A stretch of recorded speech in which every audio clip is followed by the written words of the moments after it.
আপনাদের তো প্রথমবারের কাজ, তো প্রথমবারের কাজ অনুযায়ী আমি রাজভাইয়ের কাছে জিজ্ঞাসা করবো সাবিলা আপুকে কত নাম্বার দিবেন, কোস্টার হিসেবে তিনি কেমন? কি নাম্বার দেবো যেতে হবে আমাকে? হ্যাঁ, আউট অফ 10 কত আউট দিতে অফ চাচ্ছেন? 10 আউট অফ 10 10 আউট অফ 10 10 আর সাবিলা আপু? অফ কোর্স 10 আউট অফ 10 মানে আমি দুটো গুণ বলতে হবে, দুজনকে আমি আসবো, প্রথমে রাজভাইয়ের কাছে যেতে চাই, সাবিলা আপুকে নিয়ে দুটো গুণ বলতে হবে, তার দুটো গুণ। ও তো পুরোটাই গুণ। দুটো গুণ বেশি বললে কোনো সমস্যা নেই, দুটো গুণ বলুন। ও অনেক রেসপন্সিবল এন্ড অনেক শার্প। অনেক শার্প। হ্যাঁ। আচ্ছা, সাবিলা আপু? প্রথমত হচ্ছে যে ওনার একটা গুণ, উনি যখন আসলে 3 to 1 অ্যাকশন বলে, এরপরে স্ক্রিনে আপনি কোথাও শরীফুল রাজকে দেখবেন না, স্ক্রিনে তখন উনি যে ক্যারেক্টারটা প্লে করছে সেটা হয়ে যায়। সো আই থিঙ্ক এটা অ্যাজ অ্যান অ্যাক্টর ওনার সব থেকে বড় গুণ।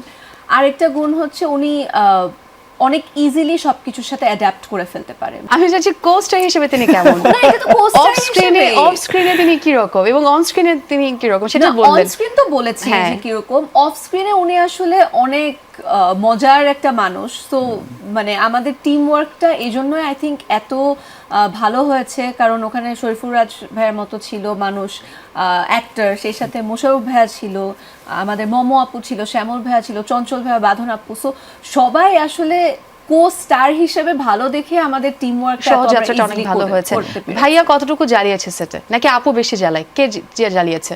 এই অ্যানসারটা আপনার থার্ড পার্টি কাউকে জিজ্ঞেস করতে রাইটার ডিরেক্টর বললে ভালো। আই থিংক বাকি মানে সবাই অ্যানসার দিবে আমি। না, আমরা কেউ কাউকে জানাইনি ডেফিনেটলি। আমার মনে হয় সবথেকে বেশি আমাদেরকে জ্বালিয়েছে হচ্ছে আমাদের ওয়ান অফ দ্য রাইটার্স স্বাধীন। হ্যাঁ, বাট এছাড়া আমাদের কোস্টারের মধ্যে কেউ কাউকে মনে হয়। বাট আপনি যদি অন্য মানুষকে জিজ্ঞেস করেন, মানে যদি স্বাধীনকে জিজ্ঞেস করেন, সামিউল, তানিম ভাইয়া বা আমাদের সবাই উত্তর দিবে আমি জ্বালিয়েছি। কি একটা জ্বালানোর একটা উদাহরণ দেখতে চাই। নিজেটা নিজে কি বলবো আপনি বলেন। ও তো জ্বালানোর 100 কোটি তরিকা আছে। একটা শুনতে চাই। ওগুলো তো বলা যাবে না। একটা যে কোনো একটা শুনতে চাই, কি মশা হবে? বলেন। মশা মারা। হ্যাঁ, আমরা যে জায়গায় শুট করতাম এফডিসি তে, আমাদের তো অনেক বড় সেট ছিল ওই জায়গায়। সো তো ওর একটা কাজ ছিল, একটা সময় আছে ব্যাট নিয়ে ঘুরে আলি মশা মারা। সো পুরো সেটা আমাকে মশা কামড়াচ্ছে, সবাইকে মশা কামড়াচ্ছে। তো মশা আসলে মারতে মারতে ওর এমন অবস্থা হয়ে গেছে যে এটা ওর প্র্যাকটিসের মধ্যে চলে আসছে। বাসা গেলে মশা মারা, বিকেলে মশা মারা, রাতে মশা মারা, খাচ্ছে মশা মারা। সো সব মশা মারাটা ছিল ওর একটা জব আর কি শুটিংয়ে।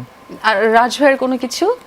না, উনি একদম শান্ত ছিলেন তিনি। হ্যাঁ হ্যাঁ হ্যাঁ, উনি সেটে একদমই শান্ত শুধু ছিলেন। অফ স্ক্রিনে শুধু একটু মজা করে, তাই তো? মানে অফ স্ক্রিনে মজা করে বলতে সেটা আই থিঙ্ক আমাদের মানে ক্যারেক্টারের জন্য দরকার ছিল, বিকজ চিত্রা আশাব হোক কিংবা চিত্রা রশিদউদ্দিন হোক, রশিদউদ্দিন আশাব হোক, সবার মধ্যে কিন্তু খুব মজার একটা কেমিস্ট্রি আছে।